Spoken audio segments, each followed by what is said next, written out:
Welcome everybody. My name is Paul Upex from the training team at Labour Party head office. We've been working with Louise Haig's team and many other people and bringing together this Good Friday Agreement session tonight, programme of training as well. This is the second in 4 parts of training, and if you want to see the first session, it's available online by visiting labour.org.uk/GFA. We will be recording the session tonight as well, and also the slides will be available for you to download as well from that website as well. Please, there's an option to ask questions in the Q&A box as well tonight, please, and put your questions in there. And we have so many questions, we will do our best to get through them all. You're going to be hearing from our excellent panel tonight, and then we're going to be answering questions probably with about 20 minutes to go as well. So pop them, have a listen first, and then pop your questions in there. We've also got the rest of the team who are monitoring the chat as well, and they'll be able to point you to other resources that are available as well. So please, hopefully, you will definitely enjoy this session tonight as well. And I'm now going to hand over to Louise Haig, who's going to guide us through tonight's presentation. Thanks very much, Paul, and thanks again for you and all your team's work in getting together these sessions and the incredible work you've done already in setting them up. Welcome everyone, and thank you for joining us for the second in our Good Friday Agreement education programme. The sessions have already been the most subscribed training and education events ever held by the party, and that's testament to the real thirst, I think, of our members and across our movement to understand the place of the Good Friday Agreement in the history of these islands, how it was achieved, and the impact that it still has on our political debate today. That story of the Good Friday Agreement has been told and rehearsed down the years, but it's often through the lens of late night negotiations, of which our panellists tonight were very involved with, and the politicians who played a part in them, many of whom are still involved in our political life today.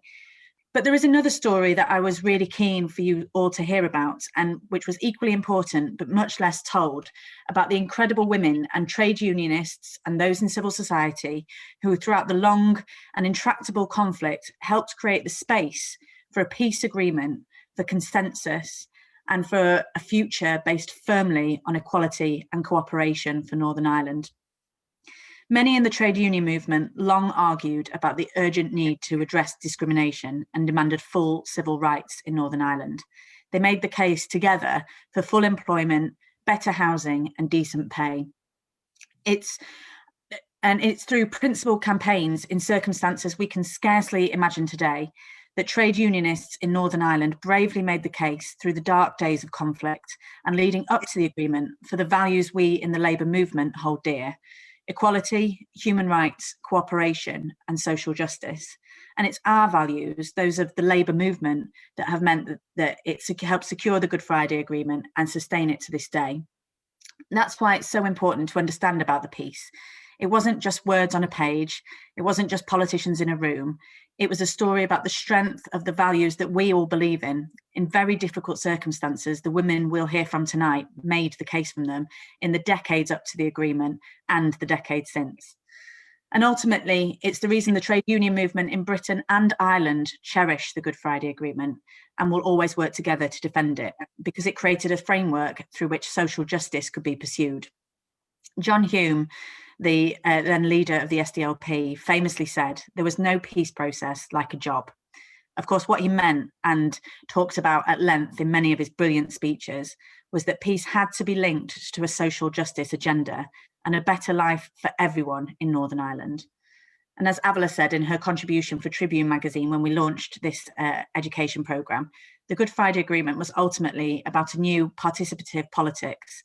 The argument that the Women's Coalition put forward was designed to give the trade union movement, as well as the community and women's movement, a place in political policy making and to reflect on the consensus and community work they'd done over many years in the run-up to the agreement. And therefore, it gave them a stake in the future of Northern Ireland. But there's still a lot of work to do, and that's what we'll explore tonight as well.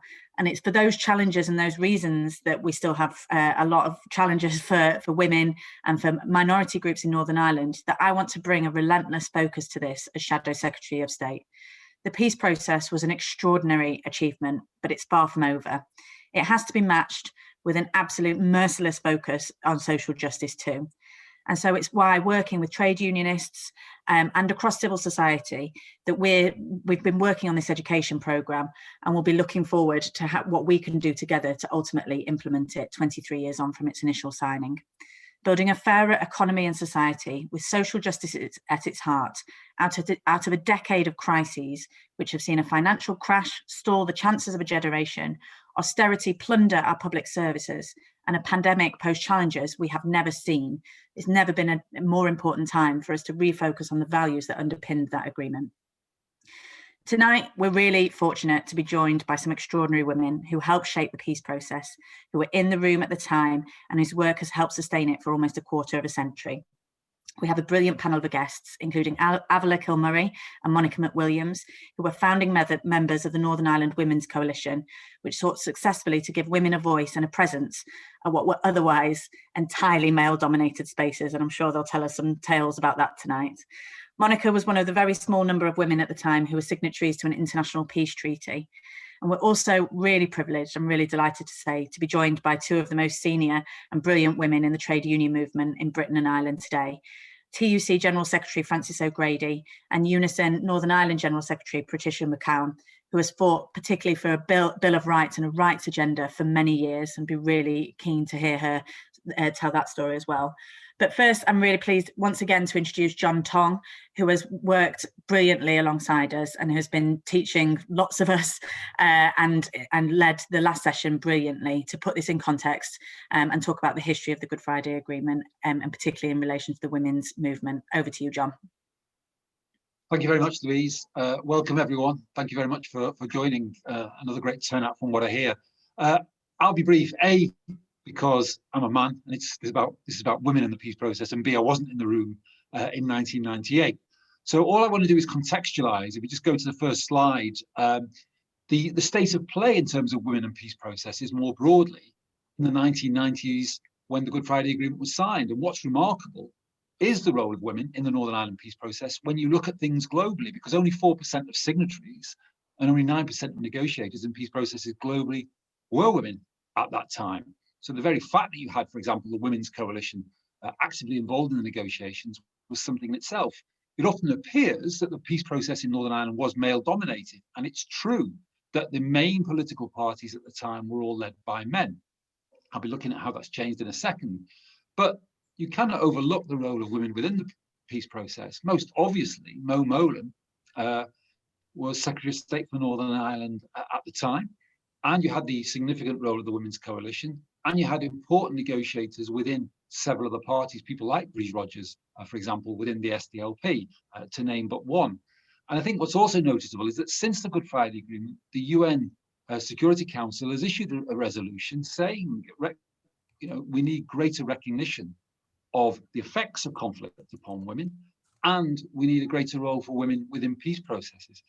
And the role of women within that peace process in Northern Ireland was acknowledged by Mo Mowlam's autobiography, interestingly titled Momentum, before the day, where Mo Mowlam talks about, to quote her here, and I'll embarrass Monica McWilliams here, she says, and Avila, she mentions them and says, they were not the kind of feminists to be habitually anti-male. They were aware of the inadequacies and insecurities of the men around them and could be sympathetic to them when it helped.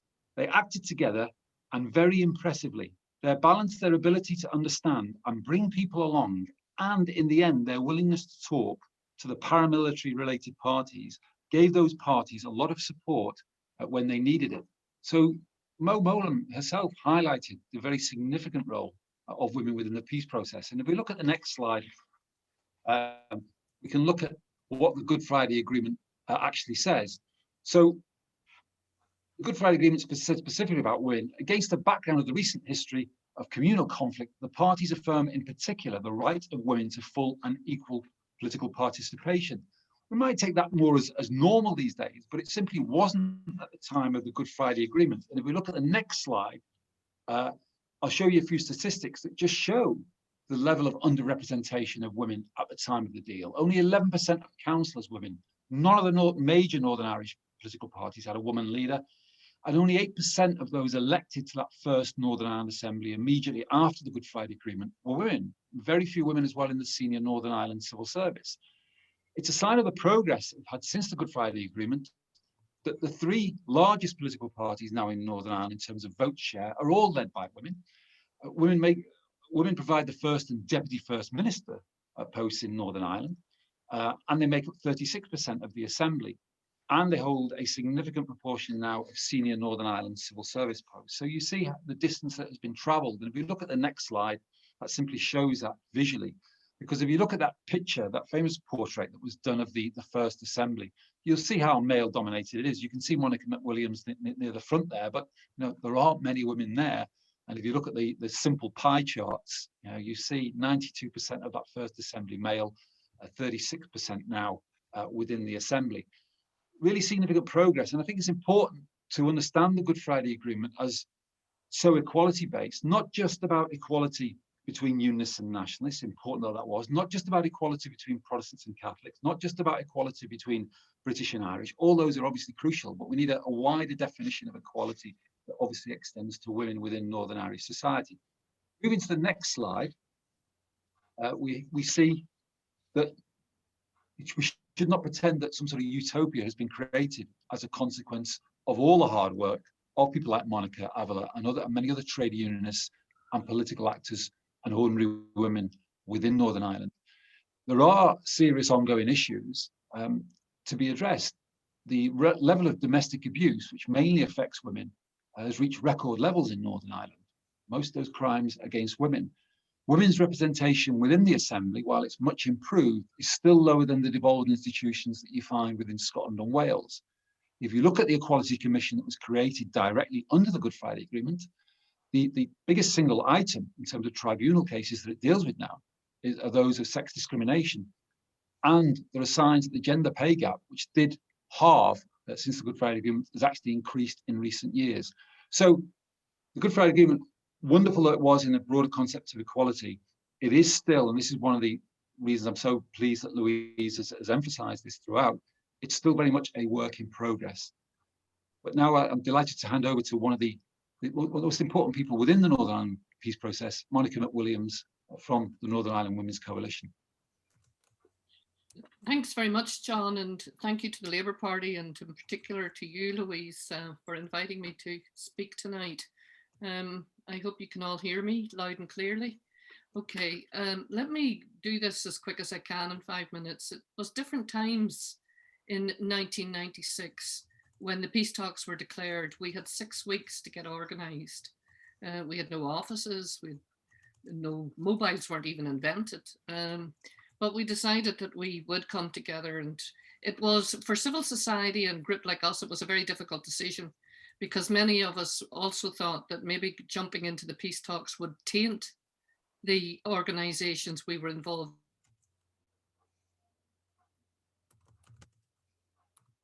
at the back that shouted, "It's time to wave goodbye to the dinosaurs." And that's what we decided then to get organised.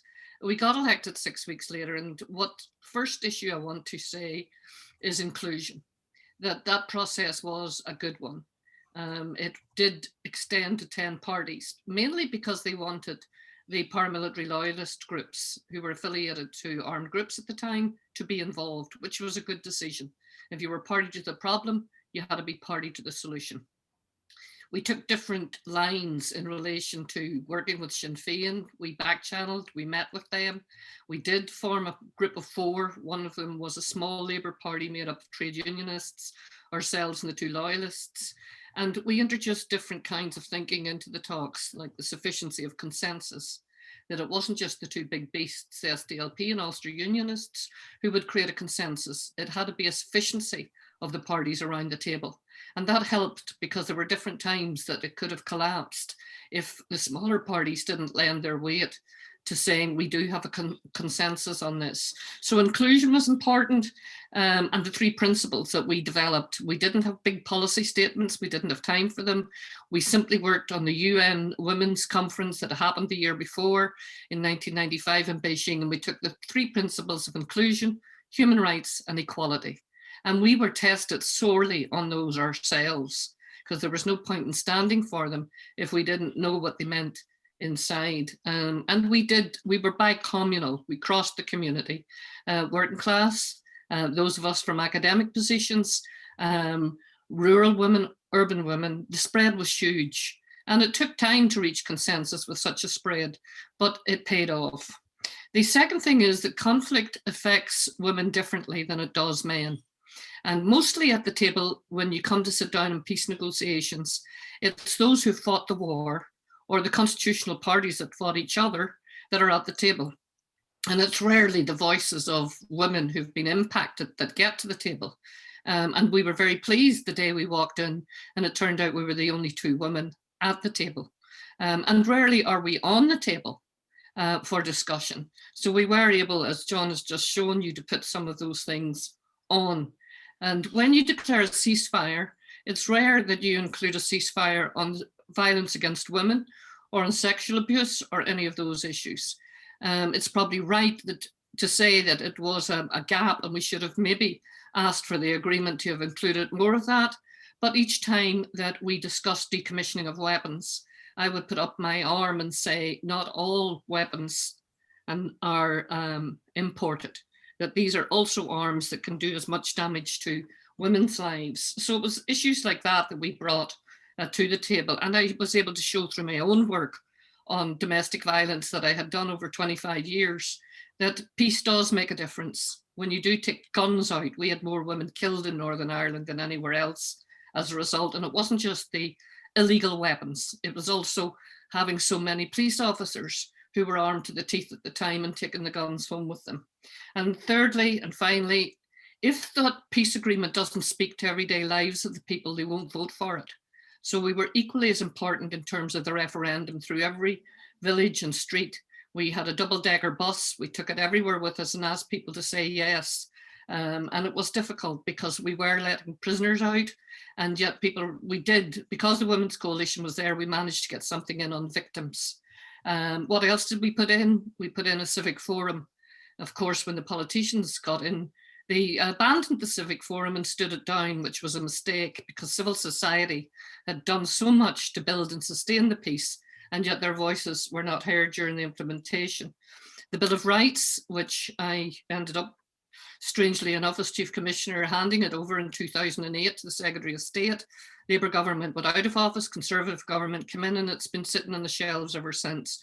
Good news is that there's an Assembly committee now on the Bill of Rights, and I'll be giving evidence to it in a few weeks' time, and I think Patricia McKeown has already done so. So that issue has never gone away. We did make mistakes.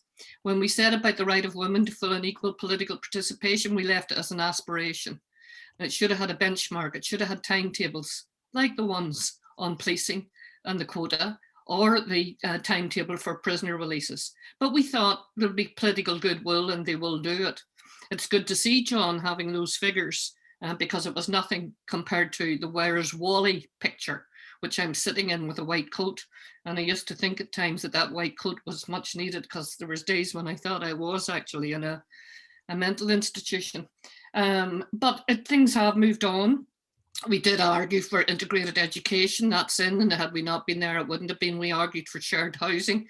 We argued for resources for young people in the future, for the recognition of community development and what civic society had done. And in the end, those are the things that sustain peace. It was the hard things, the decommissioning of weapons, the government arrangements that got done, the reform of policing, criminal justice, the things that were really difficult. Why was it so difficult? And that's my question, to do the things that were regarded as softer. The vindication of the human rights for all.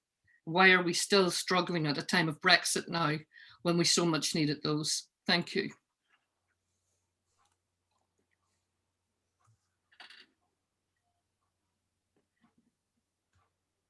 Is that okay?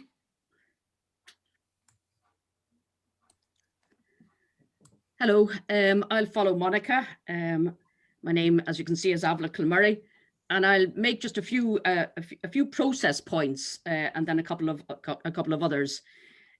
First of all, as Monica has described, the way the Northern Ireland Women's Coalition came together very quickly when there was an opportunity. And actually, one of the things that fed into the Women's Coalition was the experience in the trade union movement, because my own background was in the Transport and General Workers Union, as was at the time, now Unite.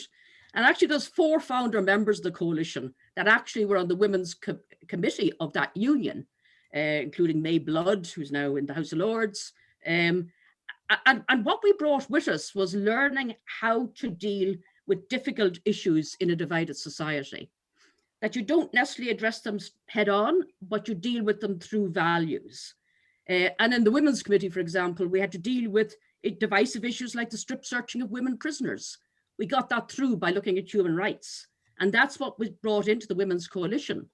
3 main values that Monica referred to: human rights, equality, and inclusion. And any matter that came up was through the lens of those values. The second thing that we learned from the trade union movement was the importance of focusing on issues that aren't always the ones that are top of the agenda. Again, in the early 90s, issues like sexual harassment, racial abuse. So to look out for those issues which sometimes are silenced. And actually one of those issues was victims and survivors of the violence. There was virtually no infrastructure for those people at the time. One very small self-help group called WAVE, Widows Against Violence for Empowerment, now a major cross-community victims organization, but they were the ones we talked to about those issues. And a more general point, that we didn't allow ourselves to be constrained by this establishment rules and narratives handed down either by tradition or dominant interests that you so often get in politics. So in terms of human rights and equality, we spoke about issues that weren't about the border, the orange and green dominant topics that all the other parties were there about. We were informed by the detailed work of civil society organizations like CAJ, Committee for Administration and Justice, and so many community-based and working class women's organization. And similarly, taking inclusion, we continued, as Louise had mentioned, to meet with all the political parties, but particularly when those ones that were excluded from the peace talks, whenever there was allegations of ceasefires breaking down. And Monica and others went into the prisons to talk to the prisoners when they were casting the uncertainties around the ongoing talks. And we found, in terms of process, that the language used was important.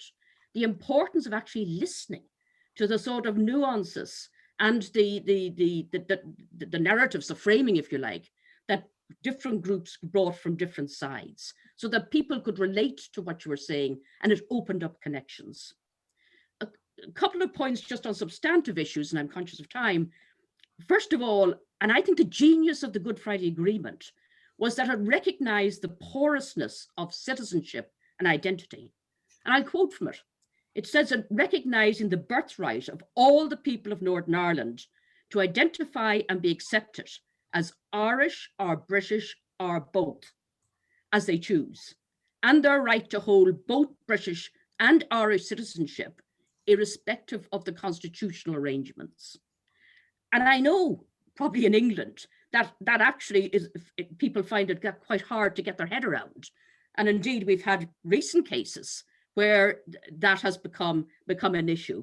But actually, it is really important that both the British and Irish governments both understand this core principle of the Good Friday Agreement and actually work to implement it. As Monica has mentioned, the other point that we felt very strongly about was the need for participative politics and democracy. Yes, of course, there's the primacy of elected representative politics, but actually in a divided and a conflict society, politics gets very narrow and quite often gets stuck. And that's why we were so strong in having a civic forum that would also bring in those trade union and business and farming and voluntary sector interests, try and broaden the politics to say that there's a role for people in politics and that is not just an elite of professional politicians. And again, as John's figures showed, we had inherited that established elite of professional politicians, which precluded so many other people. And then I suppose the point, and again, Monica referred to it, the important point of implementation.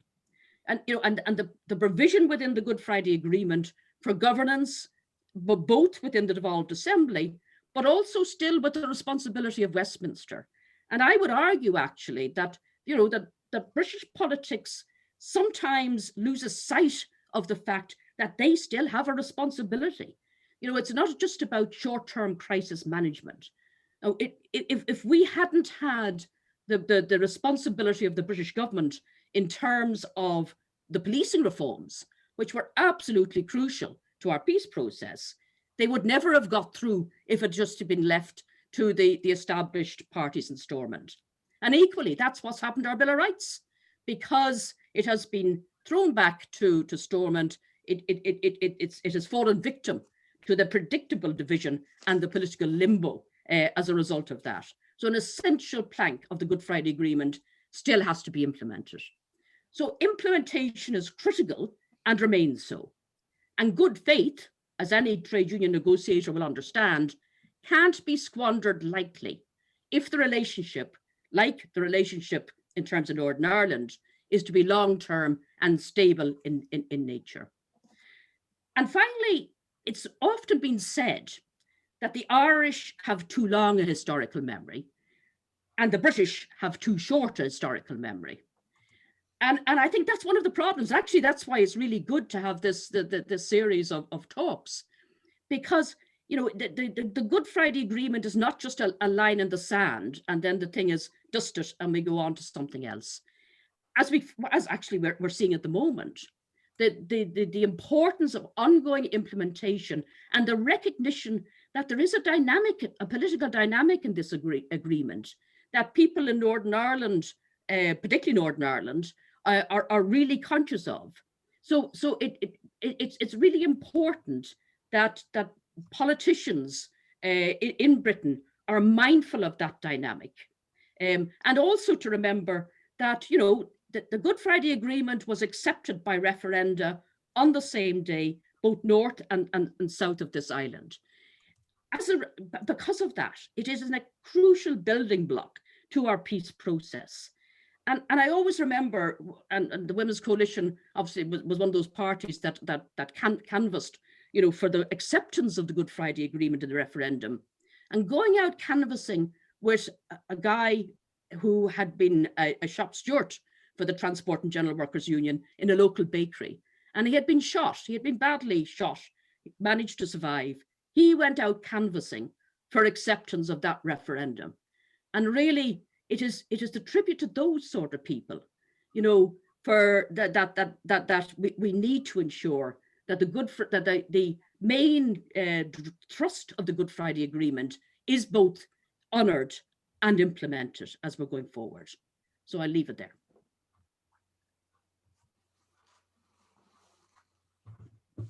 Thanks, Monica and Avila, both amazing reflections on the importance of the values that we often talk about, actually how they were implemented in practice through the Good Friday Agreement negotiations and since.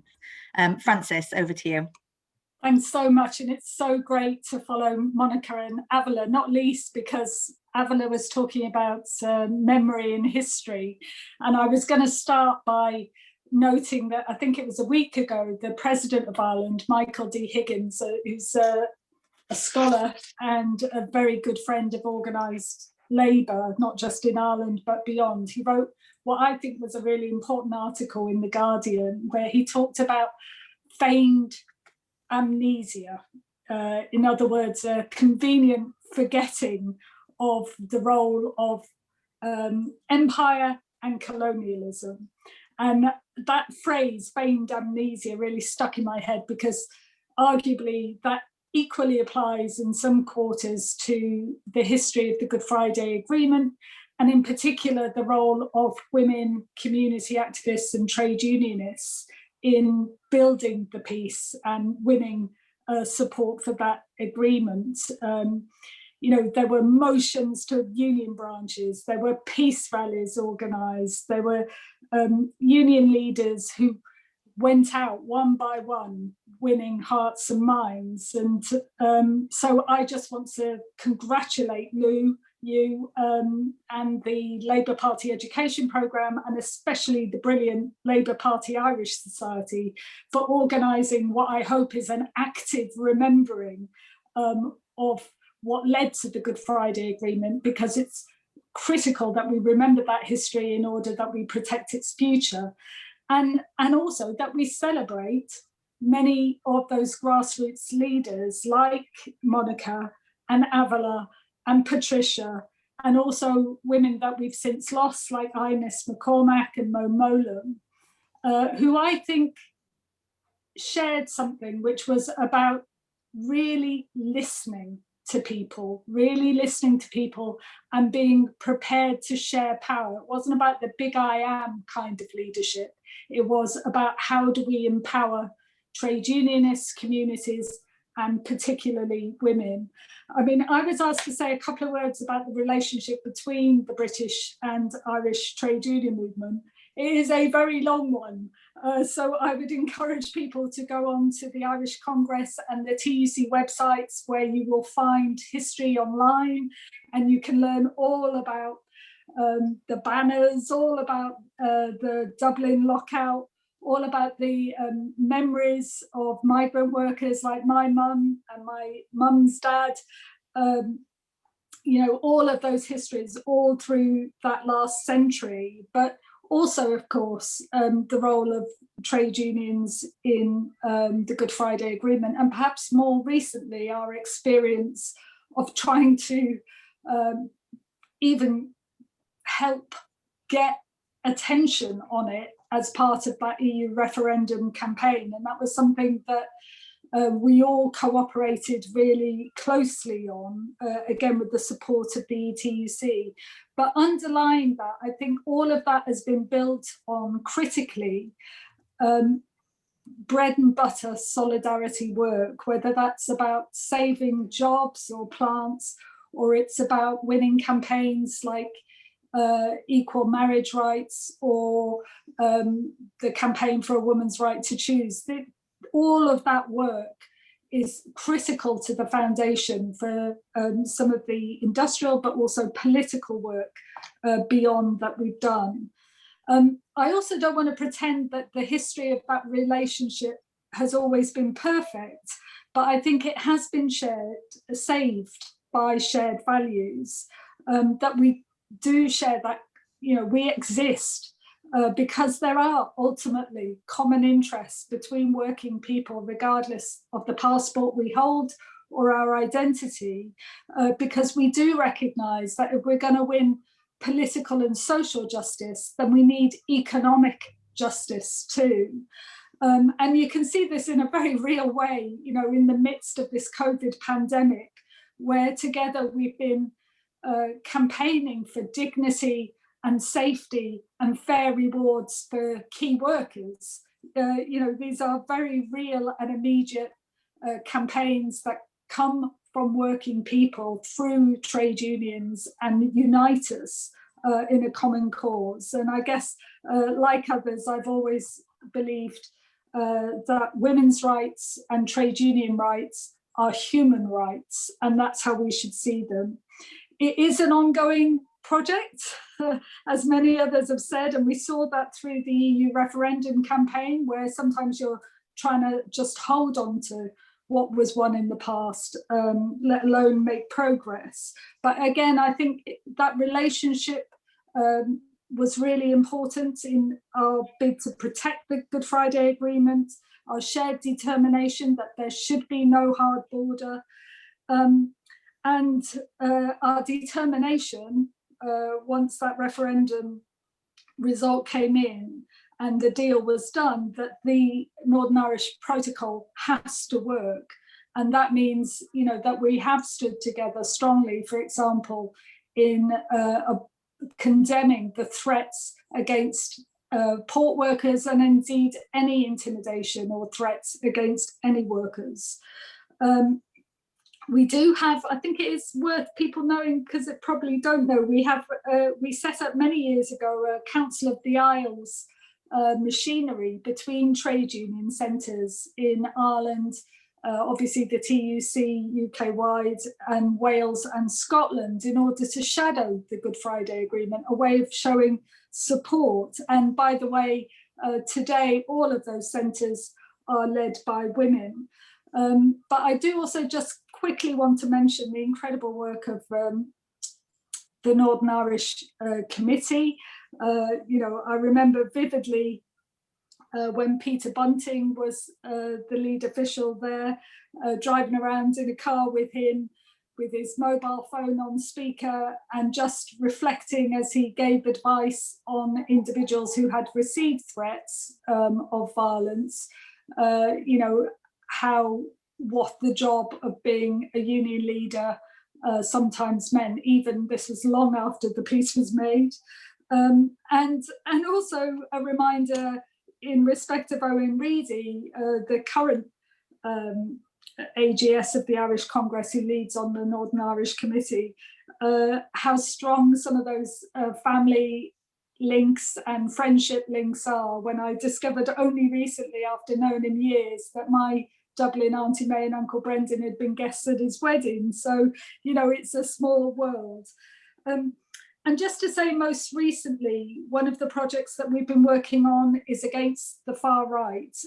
The Irish Congress set up a really important unit, Trademark, which had its roots in work against sectarianism, but also does incredible work against the far right, fascism and racism. And frankly, I think there would be no better testimony to all that collective effort than us also committing ourselves to pushing back against the racist, homophobic, anti-Semitic and anti-feminist far right that we are seeing across these islands, to beat them back and to win.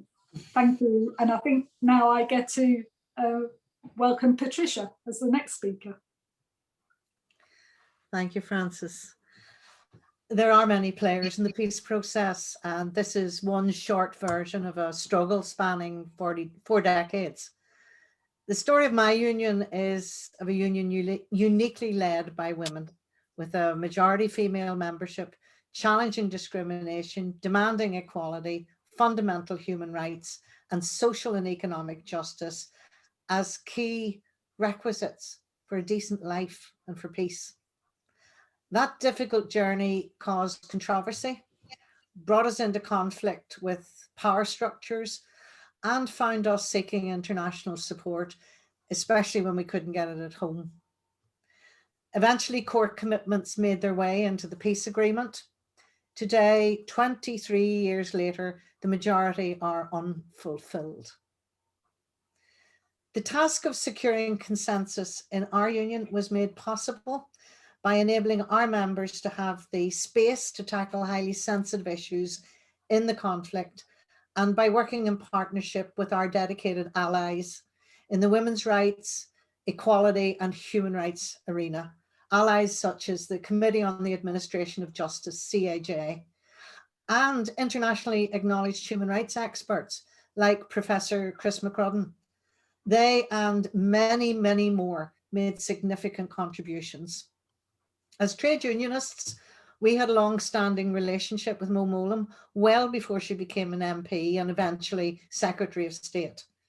We worked with her on what was needed to be in the agreement and what was needed to give it effect. I go back to the early 80s.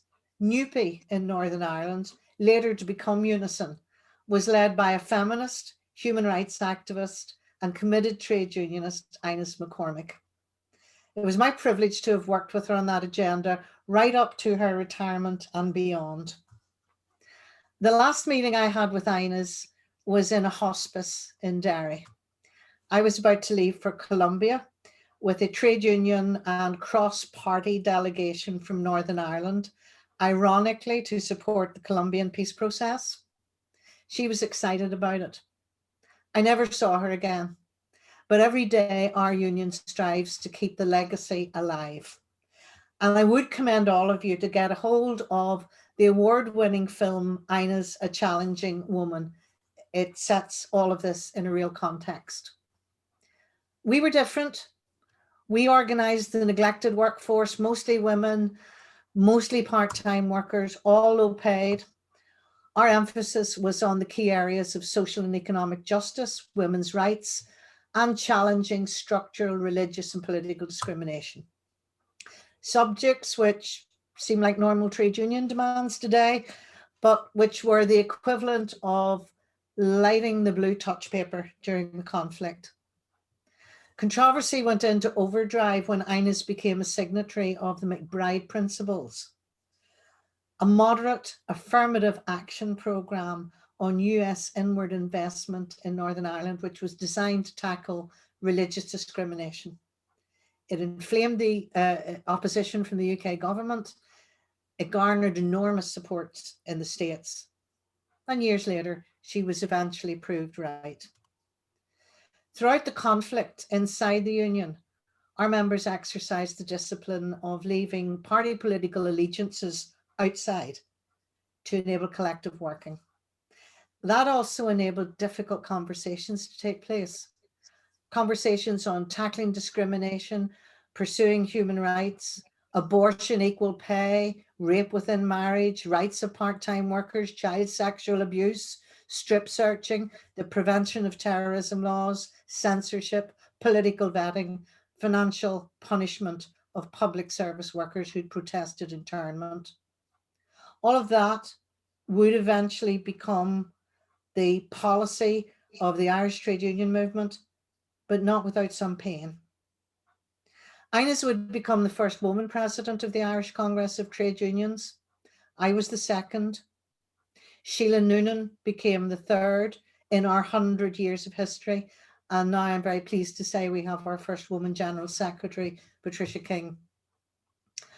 Our members have lived and worked in the communities most impacted by the conflict and by the patterns of discrimination which had given rise to the civil rights movement and beyond. Women bore the major brunt of it. It was clear that the pursuit of peace with justice had to be our goal. By the mid-90s, we were taking more risks, embarking on groundbreaking strategies. We convened a conference called Learning to Disagree, where for the first time a trade union brought together its members, Republican and Loyalist activists, ex-prisoners, along with senior civil servants and government representatives on a north-south basis. It paid off, particularly in our subsequent work on the Bill of Rights with progressive unionists or progressive loyalists. The EU established a special peace programme and we brought together over 400 women's groups in the 12 counties covered by it in a year-long programme identifying the needs and rights of women that had to be a priority in building the peace. When the agreement was finally reached, we encouraged our members to take the unusual step of bringing their political allegiances and concerns into the room this time, and eventually they worked through and agreed to support the Yes campaign in the referendum. They did so publicly in the workplaces and on the streets, and for many, they took risks. As the Northern Ireland Act made its way through Westminster, we continually lobbied on equality and human rights provisions, fighting it word by word. We celebrated the commitment to a statutory and inclusive Bill of Rights. We've been pursuing it ever since with allies in the Human Rights Consortium, the Equality Commission, and by representing our own union and the Irish Congress through Westminster, the Dáil, the US Congress, the Senate, and in Europe. And so it goes on. We supported the Enforced Coalition, which is our devolved government. We had optimism. We were badly let down. Today, division is deeper, disadvantage has grown. The rights we did secure are under attack, and key commitments on dealing with the past, a Bill of Rights, and ultimately peace with justice still have to be achieved. Refusal to properly share power has characterised 23 years of unstable government. Last year, our major strike in the health service was a factor in bringing it back after 3.5 years of absence. Ironically, it's being held together by a virus at the moment. With our allies in the Equality Commission, which is convened by Unison CIJ, we have produced a framework for a rights-based return of devolution, and we will settle for nothing else or for nothing less, and we'll be happy to share that with you. Brexit has placed the peace agreement and its provisions under even greater strain, and the diminution of rights has already begun. For our part, it's still standard trade unionist business, our trade union business, to lobby the UK and the Irish governments as guarantors of the peace agreement, and to continue to secure support for the unfinished business from both European and US institutions of goodwill. The journey continues. The history is important, but it's the future that matters. The attack on abortion rights continues. It's important that one of the architects of the agreement, the Labour Party, supports us wholeheartedly in our demands for peace with justice. You have a significant historic achievement here. For too long, it's been a footnote in your manifestos. And for that reason, I am so delighted with this significant initiative. I congratulate Louise and her team, and I look forward to working with you in the future. Thank you. Brilliant. Thank you, everybody. I'm going to go straight into the questions now, because we've got so many and I want to make sure that we do get through as many of them as possible. The first one is I've got from Jason, and it's more directed towards Patricia and Monica. What are the challenges facing women in society and the workplace today in Northern Ireland, and how will progress be delivered? Who wants to go first? Fire away, Patricia. Okay, well, I've just told you the disappointment is that 23 years later, most of the challenges and the barriers identified by women, rural women, urban women, women crossing all categories, you know, straight women, gay women, Black women, women with disabilities, all of them facing tremendous challenges that have not been put right yet. We have not yet got a proper gender equality strategy. In the recent agreement, which brought back the current devolved government, it's in there along with the anti-poverty strategy, the sexual orientation strategy, and everything else that we don't yet have. It's in there as a preliminary commitment in the next programme for government. We haven't got that programme for government yet, but I can tell you this much.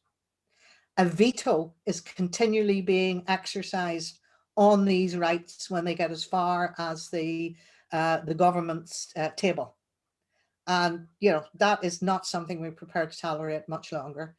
It is 23 years down the road, and we want to see some justice. And just briefly come in, because Avla probably can speak about the work she's doing with women on the ground in very disadvantaged communities. A couple of things I'd like to say in terms of Brexit. I'm an independent commissioner on the Commission to Disband Paramilitaries, and I have real concerns at the minute that because of the lifting of the European arrest warrant, the first people that engage in cross-border and make a killing out of all of this are the traffickers.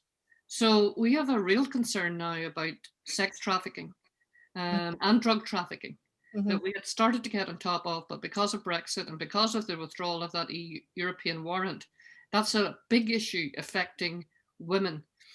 Women's Aid, who I work closely with on this issue, are having to get resources, and they have to work under the radar because of the issue of no recourse to public funds for non-national women, and that remains an issue. And obviously with COVID, the issue of domestic violence and not being able to get away in a way that we could have, in terms of a lockdown means something very different when you're controlled in your own home. And then there's an issue of not being sure of whether we're going to continue the money from the Northern Ireland Executive or the Northern Ireland Office for women in community transitions. These are women's groups across Northern Ireland who are standing up to paramilitaries, who I call the coercive controllers. And there are cuts to those women's networks where they've really taken on the big challenge. Just this week, a young woman that I work with called Tina Johnson, whose father Ian Ogle was murdered very violently on the street in daylight. She has stood up and she has said, call me a tout, bring it on. I am going to name them. Well, her mother's house was intimidated last week, and you may have seen the pictures on your own TV channels of a big group of paramilitary men marching on her home. So those are the kinds of issues that brave women are standing up to and challenging. and that continue, because I saw a question there earlier about us not looking back, but looking forward. And I have to say, I still take a great deal of inspiration from the women in those grassroots communities who are not prepared to be put down by coercive controllers, and who are standing up and having their voices heard. And just as they do all everywhere, they're ordinary women in extraordinary times, absolutely demanding that they be heard, and trying to fight in whatever way they can the impact of Brexit, as I said, on increasing crime rates that we thought we had got on top of. Avala, did you want anything to add to that? The one thing I would add to it is that actually, you know, the community-based women's movement in many ways had their voice heard more before the Good Friday Agreement than after the Good Friday Agreement. Because, and it was going back to what I was sort of saying about one of the reasons why we were looking for, you know, broader sense of participative politics, because there was you know, in fact, I was told by one elected politician, you did a great job, we're back in your box because we're back. And the problem is that, you know, women's centres and women's groups on the grounds have actually been starved for resources, actually in the years since the Good Friday Agreement. And where they did get some resources, it tend to be European money, which now, of course, is because our European Peace and Reconciliation Programme sort of has gone up to current situation, which now is under threat. And a lot of the women's work and the sort of the affirmative women's work that was going on is now being told by government departments, oh, we're able to mainstream it now. And mainstream in essence means taking the money off the organizations that actually were building the activity and the activism of women. So that is a real issue, because, you know, when there was a gap there back in the 80s and so forth, people did look towards the women's movement. Once we had the Good Friday Agreement and inverted commas normalization happened, then we had a situation where they weren't valued. And in fact, the sort of competitive tendering type ethos of governance actually puts one against another in terms of trying to get necessary resources for their communities. Thank you all. I'm conscious of time, and if everyone's happy, I think we're just going to extend the session tonight. We're due to finish at 7. If everyone can stay with us for an extra 10 or 15 minutes, we're going to try and get through as many questions as possible. I wanted my second question. So, Avala, I'm going to stick with you. And this is, if I go to Avala, then Monica, and then Patricia. Question from Claire. How important was Mo Mowlam in bringing each of you inside of the tent? Well, like Patricia, I mean, I met Mo when, in fact, look, thinking back, I think she was Shadow Education spokesperson at one point. So, you know, and she used to come over to the ICTU women's conferences and so forth. And just Mo was just always a very open politician. She was more than happy to go out and talk to anybody, basically. And it made such a difference for us in terms of the Women's Coalition when she became the first ever woman's Secretary of State, because again, she was prepared to sit down with us. And in fact, we used to have a code with her because the Women's Coalition was small. Civil servants would see us very often. Oh, well, you will be taking up the Secretary of State's time. So we would meet her and just, you know, put the finger up, which was a way of saying, we'll meet you in the ladies' loo, in order that she would then hand over sort of the briefing papers or whatever else. So she was very important in terms of recognizing that, if you like, there was other ways of doing politics rather than just confining her attention to what Monica says are the big beasts of politics. Paul, she was the most unusual Secretary of State that the British government could have ever sent, and she was the best. That's the tribute I would pay to Mo Mowlam. I have to pay tribute to the Labour Party for the role that they did play during those peace negotiations. The likes of Paul Murphy and Alfie Dubs and John Reid and a whole bunch of them who we got to know like our best friends because we were locked up with them in that awful building for years. But Mo was my friend. When you talk about having a sister, that's how I felt about Mo. she became so close to us. I mean, she was just amazing. One night I looked out of the office up in the attic in the Women's Coalition office, and we were always worried about having our windows broken, and I could hear the stones coming at the windows. And I looked out, and there was the Secretary of State for Northern Ireland throwing pebbles up to the window to try and attract our attention to come down and open the front door. And everybody else inside said, "Who is it that's trying to break our windows now?" And I said, "It's the Secretary of State, she's outside." And that was Mo. She didn't stand on ceremony. I thought it was great, you know, because at the time it was a very patriarchal society, armed patriarchy and constitutional politics patriarchy, and Mo took no nonsense. And, you know, you don't know the difference a woman champion can make. Louise, you're one of them. And it's just great to have you come to Northern Ireland. But Mo came in at a time when, listen to this, she was suffering from the brain tumor. She had chemotherapy, which I'd been through and knew how difficult it was to keep wearing the wig. So she took it off. She was on her bare feet. She had an intravenous drip. She was running around those last nights of the Good Friday Agreement, and she was the person pulling everybody together. And one of the politicians said to me, "Would you ever have a word with her and tell her to put on a wig? Because I find it hard to look a bald-headed woman straight in the face." Now, that gives you some indication of the kind of politics what we were dealing with. And I said, "Well, just get over yourself, because we have big issues here to deal with." And, you know, Mo is doing the most tonight that she possibly could. So I do not want Mo Mowlam ever written out of history. And she has become more of a footnote when people who we know, and Avala and I know, would have needed a photograph to recognize us because they never came near us. And that was said of Mo. And Mo was that person who just should be remembered forever for what she did for Irish history and the Irish problem. I totally agree with what Monica is saying. Ines and I went further back with Mo, back to her trade union tutoring days in the mists of time. She exercised an extremely unusual form of diplomacy for a Secretary of State. She didn't like bullshit. She had the knack of pulling people together and making things happen.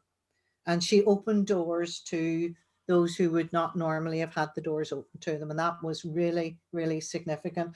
But I will say this to everybody who's online. I have always believed that she did not get the credit she was due, especially from yourselves. She was an absolutely significant player, and I would certainly not want to see her written out of history. I had the privilege of going along to the memorial that was held in London after Mo died. And what a wonderful, eclectic mass of people who'd come along to pay tribute, but tribute where it really needs to count, inside her own party, and a real recognition of the role she has played in Irish and British history. Thank you as well for really moving words. A quick other questions. What is the importance of a Bill of Rights for Northern Ireland today? Who wants to grab that one? Utterly fundamental. I have lived and breathed the Bill of Rights for a very, very long time now. Commitment in the Good Friday Agreement, very clear commitment. We, as the Northern Ireland Act was making its way through Westminster, insisted that the responsibility for bringing forward the legislation on a Bill of Rights be vested in Westminster, for the very simple reason that you would not get political consensus ever in Northern Ireland for the kind of inclusive, enforceable Bill of Rights we need. Ironically, that excuse, the absence of political consensus in Northern Ireland, has been handed back to us for 20 odd years by successive governments. And I have to say, including the last Labour administration.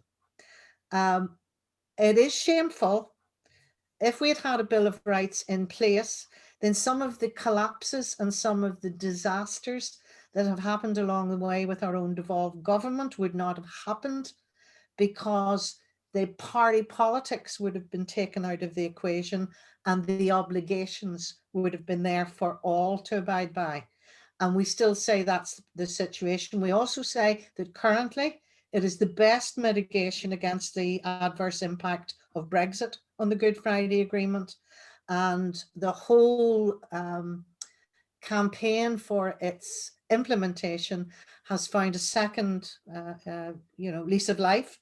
We're back, and we're back in the States lobbying too. And I really do need the support of the Labour government. Our last Shadow Secretary of State was excellent at giving that commitment, and I know Louise is doing the same thing. And it's about how you translate that into making it happen. Just briefly, Paul, a couple of updates. Yeah, it's hard to believe that the Northern Ireland Human Rights Commission, of which I was the Chief Commissioner at the time, handed over the advice to a Labour Secretary of State who dropped it very quickly in 2008, Sean Woodward. And that last year was extremely difficult. Paul Goggins, rest in peace, was a wonderful man, but he could only, so the Conservative government came in, said a couple of things. There won't be a Bill of Rights, said Cameron. We'll have a British Bill of Rights. That showed me they didn't get Northern Ireland. They didn't understand the Good Friday Agreement. They didn't understand the mandate. There is now an Assembly Committee. We're giving evidence to it. I've been reading the evidence. People still are very divided. But the one good thing is, I think all the parties are in agreement of having a Bill of Rights for Northern Ireland because of the constitutional issues we face. We made a mistake. If I had to go back to the Good Friday Agreement table, I would have made it not an aspiration, but a constitutional guarantee. It should have been a foundational document. And there shouldn't have been any mess around whether we would have one. That went on during all of my time. Did the word scope actually mean that you're going to have one? So the dancing on the head of an eel over the word scope. So today the question is its contents and what should be in it. It's not a question anymore of whether probably we should have one. And my advice to probably the current Assembly Committee, and it shouldn't be the lowest common denominator. That's not the way you agree a Bill of Rights or human rights. They should try and get consensus. They need to bank, as trade unionists know, as political parties know, bank what you agree on and quickly get down to what you disagree on and start getting some consensus about moving it forward so that we're not sitting in 10 years' time or the 30th anniversary of the agreement still wondering where is the Bill of Rights. There's never been a more crucial time given Brexit and this whole concern about the equivalency of rights in the north and south of Ireland in the absence of having a Bill of Rights. And the majority-minority situation, it's gone. We don't talk in those terms anymore. So let's not talk about how many babies different people have and the demographics. Let's talk about your rights are my rights, and make the agreement on Northern Ireland around that. People constantly think it's a stick to beat the governments with in terms of accountability, and governments never liked a Bill of Rights, any government. But actually I see it as a preventative mechanism. It actually gives our children and the next generation a culture, it embeds that culture, and it allows us never to do the things to each other that we once did. So it should be used in that way as a preventative mechanism, not just as some kind of thing that you can beat the Northern Ireland Executive over the head of and get them into the courts tomorrow. The courts are the last resort. So we've still a lot of work to do around that. But the good news is that the teachers are starting to teach a culture of rights in their schools.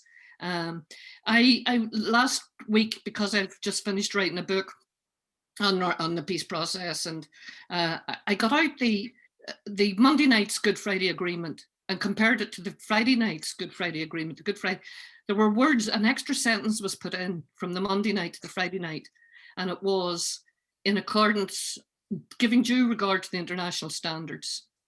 And that's where the difficulty lay back in 2008 and still is, that people actually don't know what those international standards look like. And there's a great deal of misunderstanding. So although we talk about a party of steam, although we talk about equality in the particular circumstances, which is the mandate from the agreement, there was also a sentence in there saying, and in keeping with the international standards.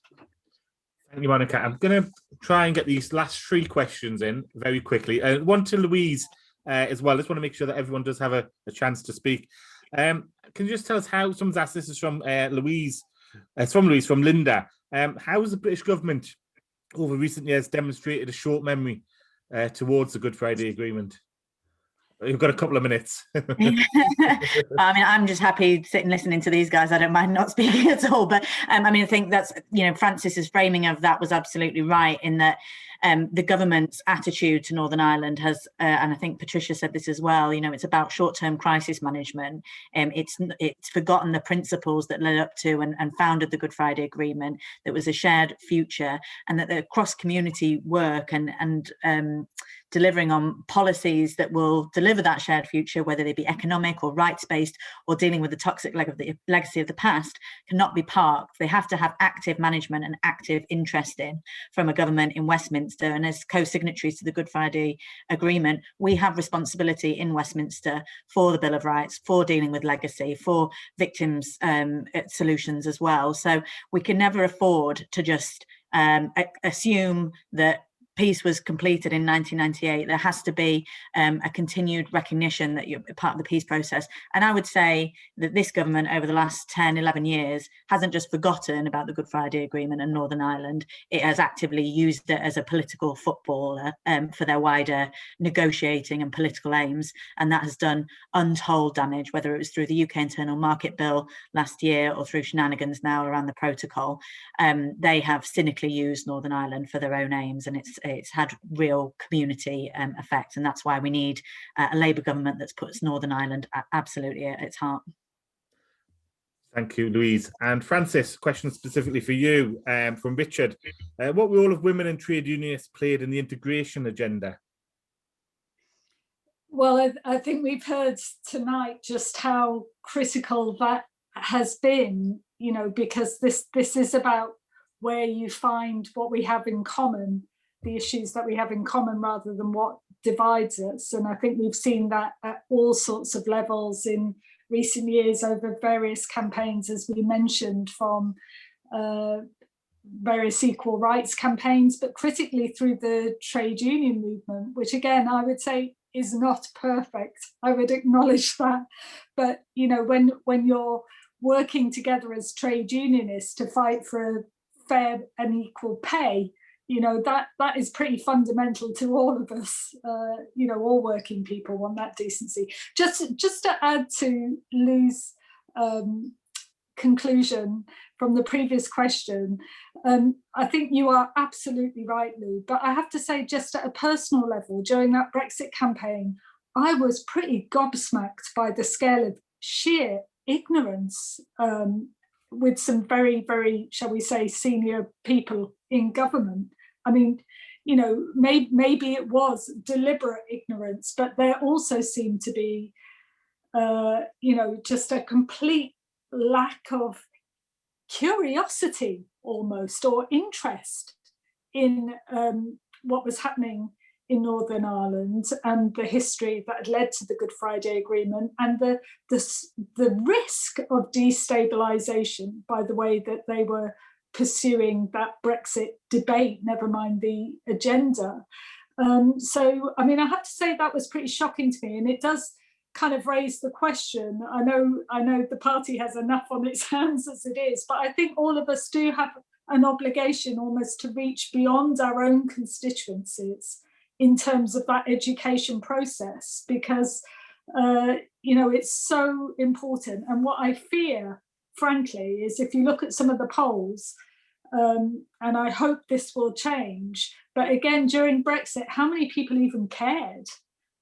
In England in particular, it was pretty sobering. So we have our work cut out, but for sure we have to start with ourselves and our own movement.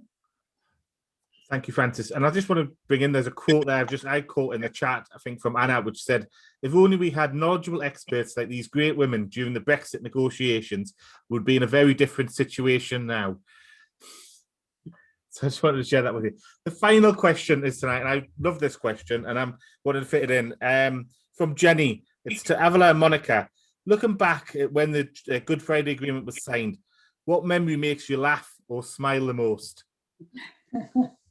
Okay, I go first with that. It was one of our many sort of emergency meetings after the Good Friday Agreement in terms of trying to sort of implement it.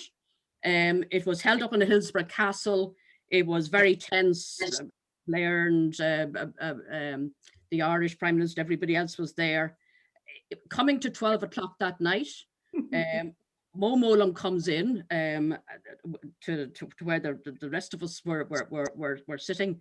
The negotiations were mainly at that stage with Sinn Féin and with the official unionist parties. And she says, I'm really sorry, but get your papers together. There's going to be a big protest march outside the gates. That they're about to be pushed in. The police say we have to move. Buses are outside. So everyone sort of looked at each other. And then she started laughing. She said, April Fool, it was just before the 1st of April. Now, she says, now for the real crack. I'm off to tell the shivers the Brits are getting out of Northern Ireland.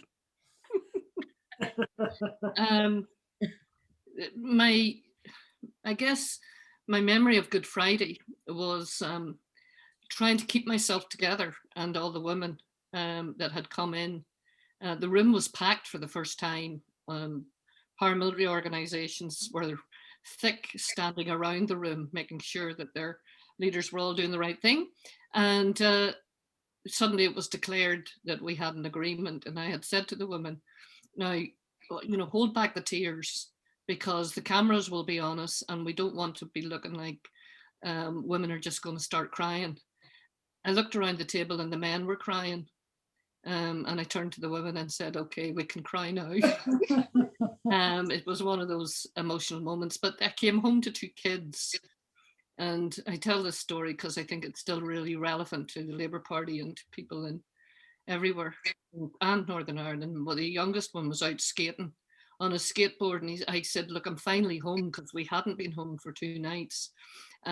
We've just made peace, and a peace agreement. He says, he says, you've been saying that for years.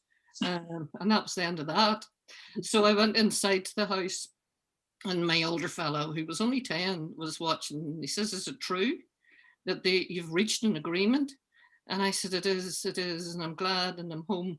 And he said, does that mean all the killing is going to stop? I said, no. He says, is that all the rows over parades finished? No. There'll be no more riots? I said, no. He said, well, Mum, what did you sign today? I've actually, reality sets in. What did we sign? And we had signed a piece of paper. The hard work starts now.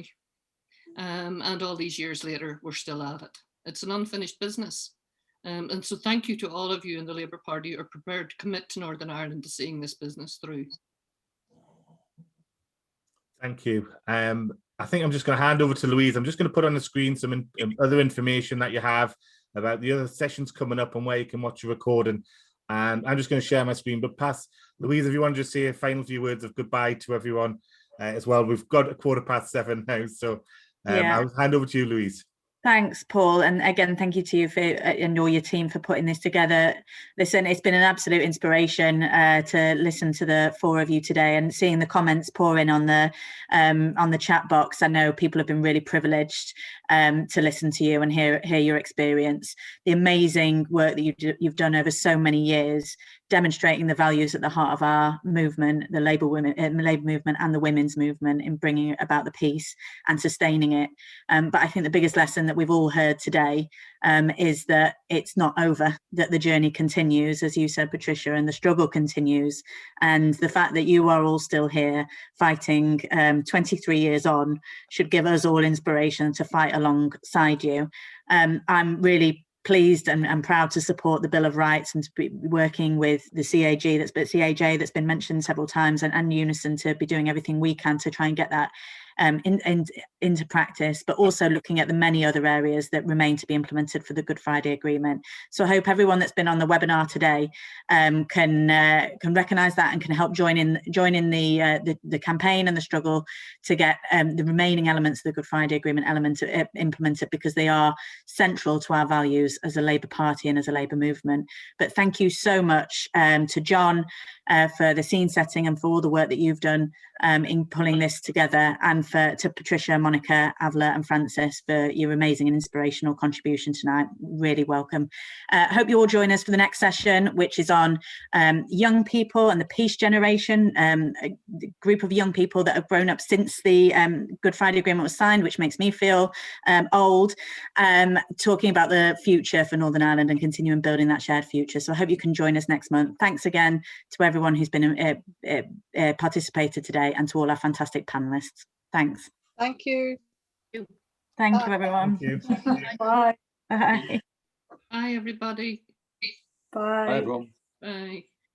Thanks, Louise, for organising this, and to all the logistics team.